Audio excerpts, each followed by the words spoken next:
Contract marriage part 2. Hi every one. போன எபிசோடை நான் அப்லோட் பண்ணதுக்கப்புறம் அதை நான் கேட்குறப்பவே அந்த வாய்ஸ் எனக்கே பிடிக்கல. வளவலா கொல கொலான்னு ஒன்றுமே நல்லா இல்லை. அதாவது ஸ்டோரியை க்ரியேட் பண்ணி அதை நானாக டயலாக்காக பேசுகிறப்ப நல்லா வந்துச்சு. அதே இதை மைக்கை ஆன் பண்ணி பேசினோன்னே எதுவுமே சரியாக வரல. அந்த மாதிரி தவறுகள் நடக்காமல் போக போக குறைச்சிக்கிறேன். எனக்கு சப்போர்ட் பண்ணுங்கள். வாங்க இப்போ கதைக்குள்ளே போகலாம். போன பார்ட்டில் நம்ம என்ன பார்த்தோம்னா, அவங்க 2 பேருமே கம்பெனிக்குள்ளே போயிட்டாங்க. வியும் ஜிமினும் கம்பெனிக்குள்ளே போனாலும் 2 பேரும் சரியாக பேச்சு கொடுக்கல. ஆனால் ஜிமின் கூட இருக்கிற எல்லாரையும் போய் கலகலகலன்னு அடிச்சுட்டு வந்துடுறாரு. ஆனால் வி கிட்ட வர்றப்ப ஜிமின் ஏதாவது பேசினாலும் இதே தான். இது மட்டும்தான் நடக்குது வி கிட்ட இருந்து. சரி, எதுக்கு நம்ம தள்ளியே இருப்போம்னு இருக்காங்க. இப்படியே ஒர்க் ரிலேட்டடாக மட்டும்தான் 1 வீக் போய்கிட்டே இருக்கு அவங்களுக்குள்ள. பெருசாக எந்த கான்டாக்டும் இல்லை. ஒரு நாள் வந்து ஜிமினுக்கு ஃபோன் வருது.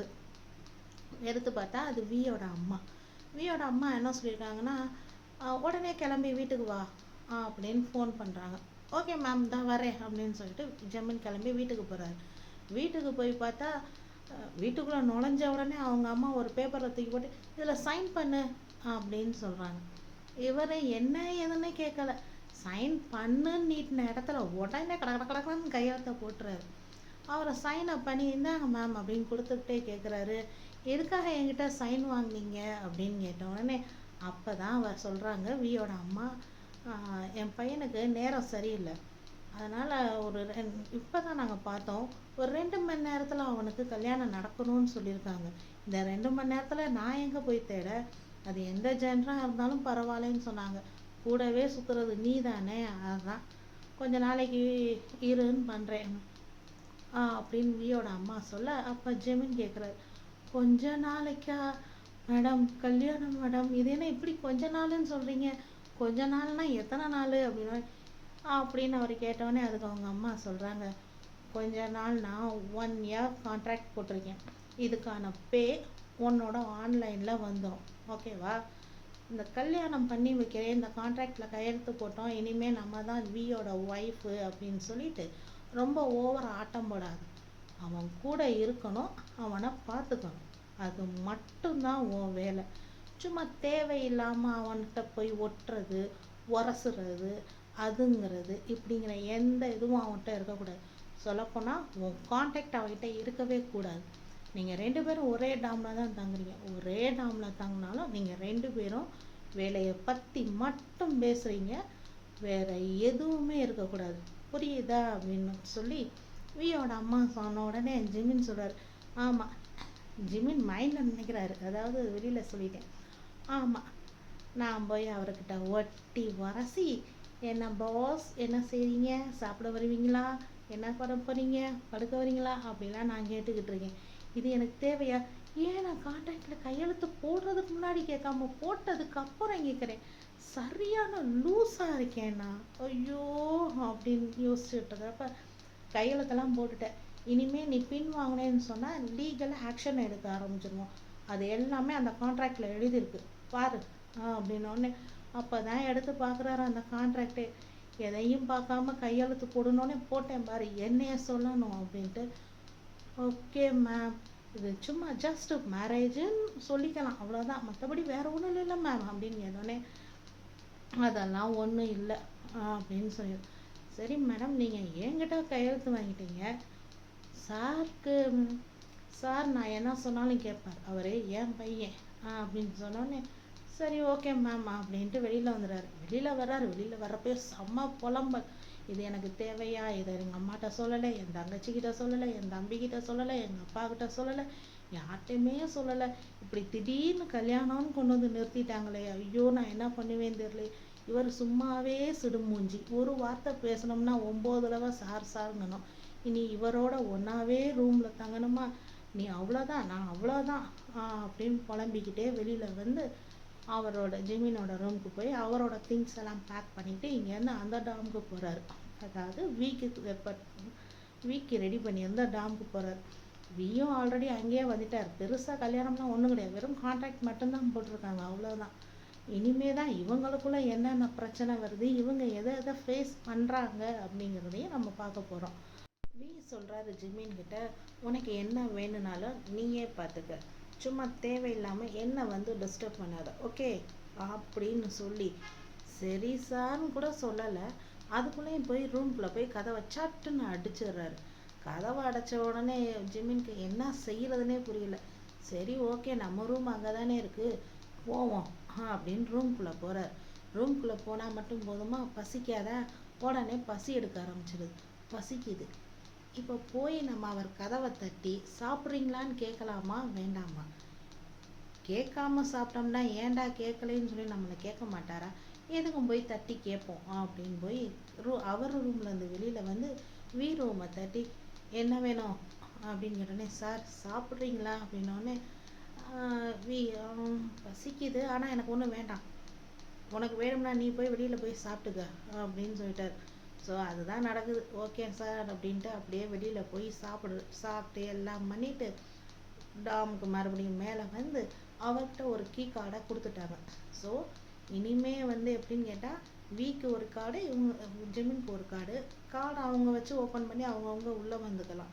ஃபேன்ஸு மற்ற யாருக்கும் சந்தேகம் வரக்கூடாது அப்படிங்கிறதுனால இவங்க எல்லாம் 2 பேருமே ஒரே இதில் தங்குற மாதிரி ஒரு இது அப்படியே க்ரியேட் பண்ணுவாங்கள்ல, அந்த மாதிரி தான்.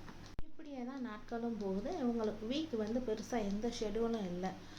ஜிமின் வந்து எப்படின்னு கேட்டால், வியோட பிஏ மட்டும்தான், வேறு யாருக்குமே அவர் கமிட் பண்ணலை. வீக்கு மட்டும் அப்படின்ற மாதிரி பேசி அவங்க செட் பண்ணி வச்சுருக்காங்க. இப்படியே வி வந்து எப்படின்னு கேட்டால், காலையில் எந்திரிக்க எப்பயும் போல் 4 மணிக்கு ஜாக்கிங் போக ஜிம்முக்கு போக, அப்புறம் கிளம்பி இங்கேருந்து வீட்டில் போய் சாப்பிட்டு அப்படியே அவர் வச்சுருக்கிற ஒரு கேஃபே அந்த இதில் போய் அது என்னன்னு பார்க்க, அப்புறம் ஒரு கேக் ஷாப் வச்சுருக்காரு, அதையும் போய் பார்க்குறாரு.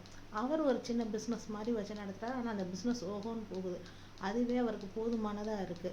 ஜிமின் வந்து எப்படின்னு கேட்டால், டாமில் இருப்பார். டாமில் இருந்துட்டு மார்னிங் எந்திரிக்க, நம்மளால் எப்பயும் போல் 7:30 மணிக்கு எந்திரிக்க, அவசரமாக கிளம்பி வெளியில் போய் ஏதாவது சாப்பிட்டுட்டு அப்படியே இண்டஸ்ட்ரிக்குள்ளே போய் ஏன்னா அவங்க வந்து உள்ளே போய் இருக்கணும் இல்லையா, அந்த இதுக்கு அவர் உள்ளே இப்படியே தான் போய்கிட்டு இருக்கு.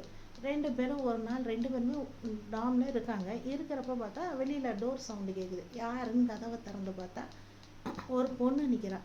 அந்த பொண்ணை பார்த்தோன்னே ஜிமின் தான் போய் கதவை திறக்கிறாரு. ஆனால் அந்த பொண்ணு யாருங்கிறத அவர் உள்ளே இருந்து பார்த்துட்டு, லின் நீயா அப்படின்னு கேட்குறாரு.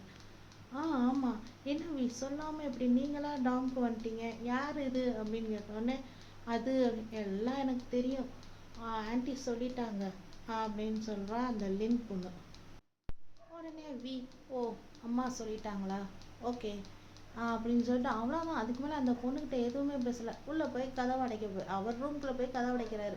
இந்த பொண்ணு என்ன பண்ணுற, அங்கேருந்து வந்து ஜிமின்கிட்ட வந்து, நீ எங்கே தங்குற அப்படின்னு கேட்டோடனே, எனக்கு இந்த ரூம் கொடுத்துருக்காங்க மேடம், நீங்கள் யாருன்னு சொல்லவே இல்லையே அப்படின்னு ஜிமின் கேட்டவுடனே அந்த பொண்ணு சொல்கிறா, என் பேர் லின், நான் ஃபேமிலி ஃப்ரெண்டு, அவங்களோட வீக்கு வந்து மேரேஜ் பண்ணுற மாதிரி ஒரு ஐடியாவில் இருந்திருக்காங்க. அந்த டயத்தில் தான் இந்த பொண்ணு வெளிநாட்டுக்கு போன டயத்தில் ஜிமின் கூட கான்ட்ராக்ட் மேரேஜ் நடந்துருச்சு அப்படிங்கிற மாதிரி அந்த பொண்ணு. ஆனால் அந்த பொண்ணு பேசுகிறதெல்லாம் கொஞ்சம் பணக்காரத்தோன்மையெல்லாம் ரொம்ப ஹார்ஷாக தான் பேசுகிறான்.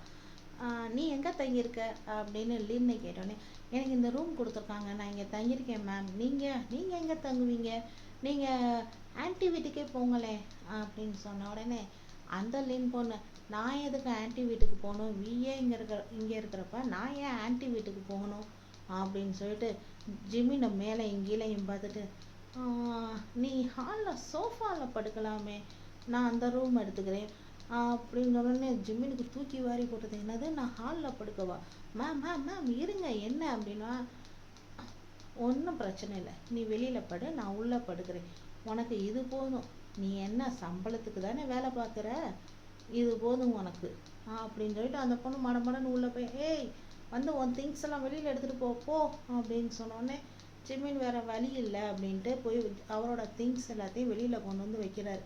வெளியில் கொண்டு வந்து வச்சுட்டு பார்க்குறாரு, எங்கே படுக்க, சோஃபா தான் கதி, சரி நம்ம சோஃபாவில் இப்போதைக்கு ஸ்டே பண்ணிக்கிறோம், மார்னிங் வீக்கிட்ட பேசிக்கலாம் அப்படின்னு நினச்சிக்கிட்டு இருக்காரு. அந்த பொண்ணு என்ன நினைக்கிறா, வி தனியாக இருக்கிறப்ப நம்ம வி அப்ரோச் பண்ணலாம் அப்படின்னு லின் பொண்ணு நினைக்கிறான். ஸோ இந்த 3 பேரை சுற்றி மட்டும்தான் கதை வரப்போகுது. இனிமேல் கதையில் எப்படி எப்படி போகுது அப்படிங்கிறத பொறுத்திருந்து கேளுங்க.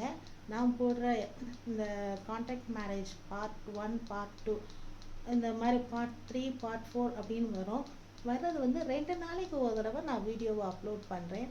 எனக்கு சப்போர்ட் பண்ணுங்கள். என்னோடய வாய்ஸை கொஞ்சம் கொஞ்சமாக சரி பண்ணிக்கிறேன். ஃபர்ஸ்ட் டைம் நான் மைக்கை பிடிச்சி பேசுகிறதுனால எனக்கு சில வார்த்தைகள் அப்படியே ஒரு மாதிரியாக போகுது.